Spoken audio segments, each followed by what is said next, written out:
In this video, I'll be helping you with the math topic called Identifying the Degree of Leading Coefficients of a Polynomial, seen here in the OpenStax College Algebra text. We have three examples here where we're asked to identify the degree, the leading term, and the leading coefficient for each of these three. So before we begin, in a general polynomial in this form, we can see that each number a sub I is the coefficient, so that would be the numerical part in front of each of these x variables, and the constant, with the constant being the one by itself that doesn't have an attached x variable.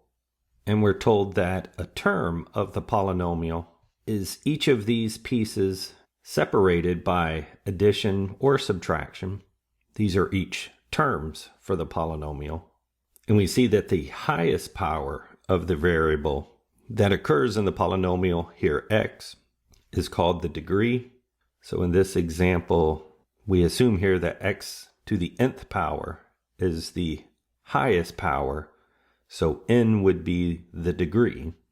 Once we know the highest power, the leading term is the term that has that highest power, and the leading coefficient is the coefficient in front of that highest degree term. With all of the vocabulary set, we can move back to our examples, and we are looking for the degree, leading term, and leading coefficient. We're looking for the degree, leading term, and leading coefficient, and we have our how-to listed here at the bottom, saying that we can first find the highest power of x to determine the degree. The highest power of x, we have two x's here, and the highest power is 3.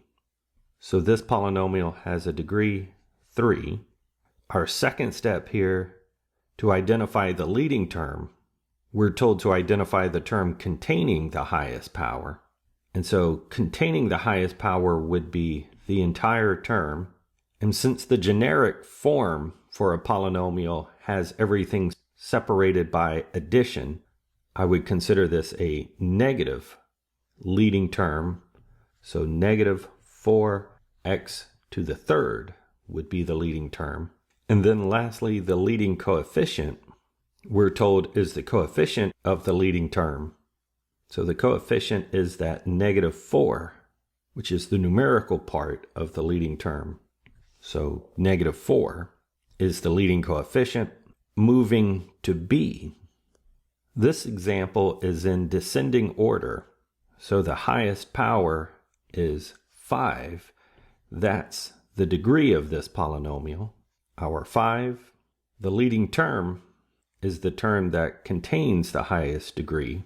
So here it's the full 5t to the 5th.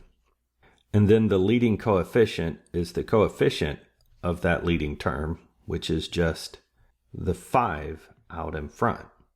And then moving to question C, we again seek out the highest power, which is here 3, to get the degree of the polynomial, 3. The leading term is the entire term in front of that highest degree variable. So the leading term is the negative p cubed. And then the leading coefficient is that coefficient in front of the leading term. And since there's not a number written here, we know that there's always that 1. So here, since it's a negative, our leading coefficient would be negative 1 for this polynomial.